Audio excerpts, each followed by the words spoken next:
Welcome, wonderful family, to another edition of La Baby Spotlight Show. I remain your hostess for this show, and I am La Baby.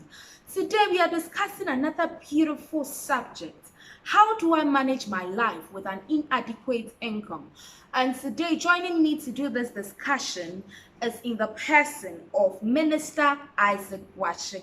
He's a lecturer at the University of Applied Management, Kwabena, and a counselor at Love and Grace City Church opposite UPSA, Legon. Minister Isaac Wache, you're welcome. Thank you. Yeah, I hope you're good. Yeah, I've been very good. Yes. Now, how do I manage my life with an inadequate income? Okay, so thank you again for having me on your show. Okay. And so before I start, I would like to again say a big send a big greetings to my father in the faith, Reverend Samuel Anayibua of Pentecost, and my pastor, Prophet Isaac Papo of LGCC.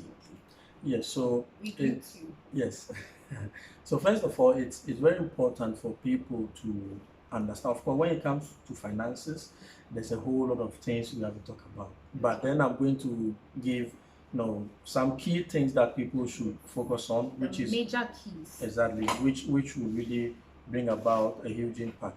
Now, first of all, it's important for people to have the right mindset about what money should be. Yeah, for a lot of people, when you talk about finances, it's all about getting as much as they can, then they sort of protect it from anyone else. It's all about themselves. But that is a wrong attitude you should have towards money. Okay. Now, it's important that we all get to understand that when it comes to money, everyone has his heart in his money. Okay, so if I want you to think about me, all I need to do is to take your money, run away with it, and I can tell you I'll be in your mind and in your heart for a very long time. Yes. So in God's quest in trying to let you see him as your source, he says that first of all, let me be a partaker of where your heart is.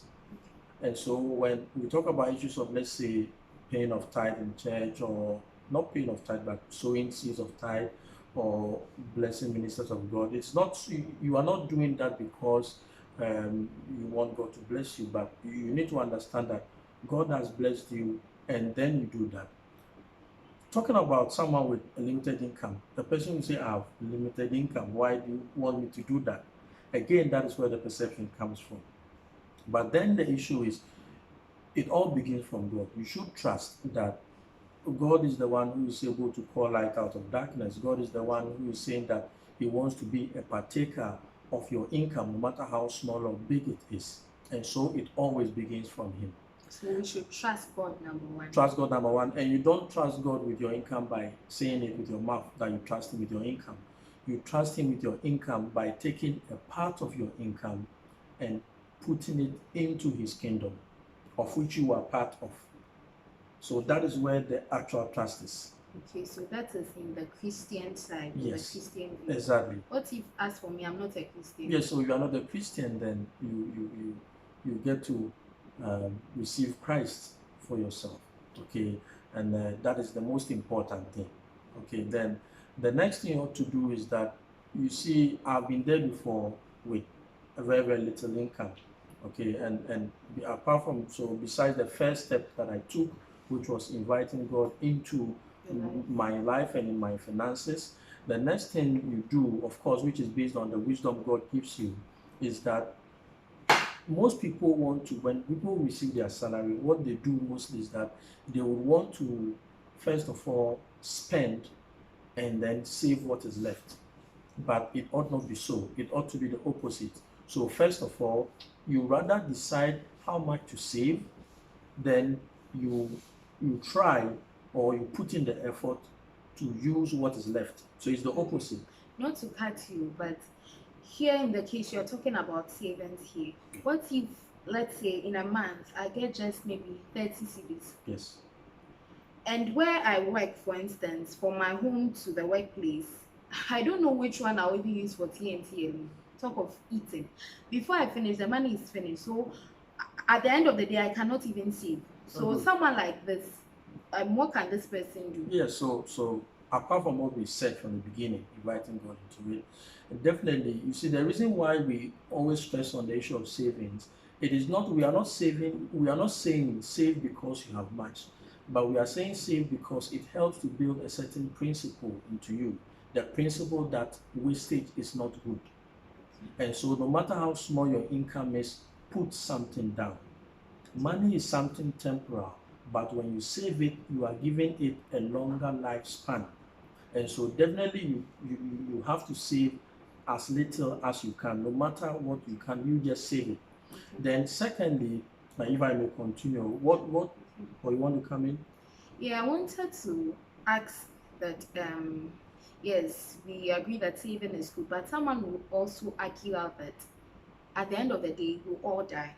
So why then shouldn't I spend the money I have now? Because I don't know if tomorrow God will come and meet me. Yes, but life is not just about you. Okay. Life is about you. You have friends, you have families, you have siblings. Okay, so it's not just about yourself. So the savings is not just about yourself, and your life is not just about yourself. So it's about others as It's well. about others as well. It's very important. Yeah, so apart from the saving aspect, what I did was also, I was in school at that time. Okay, so what I did was also to look at my surrounding, which is the school. And I found out that there are a lot of people who don't like doing their research work, their thesis. So since people don't like doing that, I took it upon myself to help people do it. And from there, I started making a lot of money. In fact, more money than what my job was actually paying me. So to the one, quote unquote, who is not in school, whichever surrounding you find yourself, you should be able to assess your environment, look out for petty things people will need. It could be washing for them. It could be, taking care of their rubbish and all that, and you can make something out of it. So what you probably did was that you capitalized on the need in your location. Exactly. So people out there should also look at their surrounding. What is it? It actually is that their neighbors or the people they are living with are missing out. Exactly. Okay. And wherever there's a problem, there's money.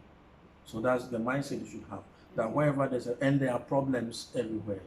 Okay, so wherever you go, wherever you find yourself, little things. It could be, maybe you're not selling the water, but you buying, if it's even a pack of pure water or someone giving it to someone to sell for you. There are so many petty things you can do for yourself. Okay, for example, if you have no money to start at all, Tonato and Co, they are there. You could get to know where they are selling all those, and you could become sort of an agent, going to stores, telling them you have this in stock, and that you could lead people to buy it. And so you look at the amount Tonaton is posting, and you could add your profit to it. This is business without having to use any form of capital, and you could do that, and you could get something for yourself. Yeah, so it's very important, but it all starts from here. People should change their mindset about money. Mindset. Exactly. Okay, so at least we have learned that the first thing is to trust God.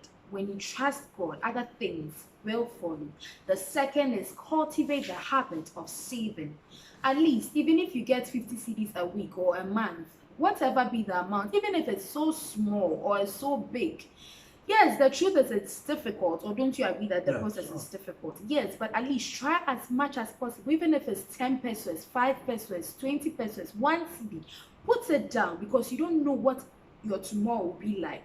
The third point we gathered is that capitalize on the needs in your location. Look out for the places or the points where people need solutions to.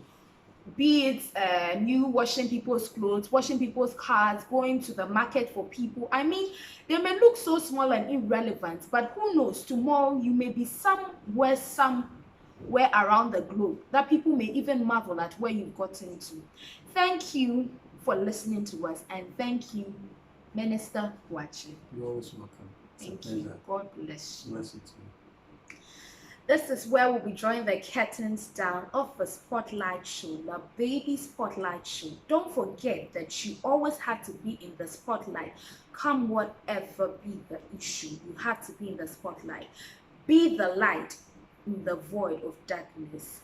S is English. See you some other time. Peace.